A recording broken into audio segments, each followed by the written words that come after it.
एक आदमी था, नाम था सिंध। वह गांव का सैनिक था, ताकतवर और दृढ़।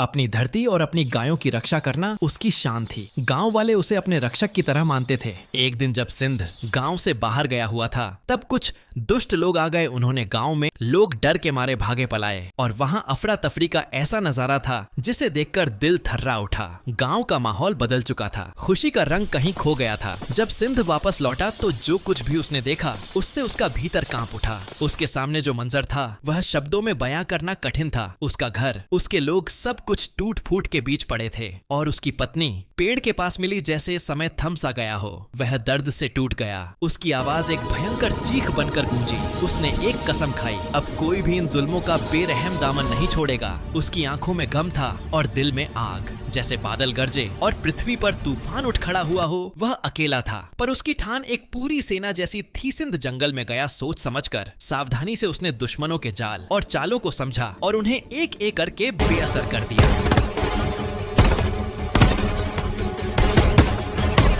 आखिरकार जब संघर्ष थमा, सिंध खड़ा था, थका हुआ पर दृढ़। उसकी आंखों में विजय का एहसास नहीं, बल्कि एक शांत पर आत्मिक संतोष था। उसने अपना फर्ज निभाया था। गांव के लोग उसकी ओर लौटे और सुकून की एक हल्की सांस ने माहौल को भर दिया। यह कहानी है उस सैनिक की जिसने अपना दर्द अपनी ताकत बनाकर अपने कर्तव्य का पालन किया। अगर आपको यह कहानी पसंद आई हो तो मेरे चैनल को लाइक और सब्सक्राइब करिए। ऐसे ही और कहानियों के लिए बने रहिए। धन्यवाद।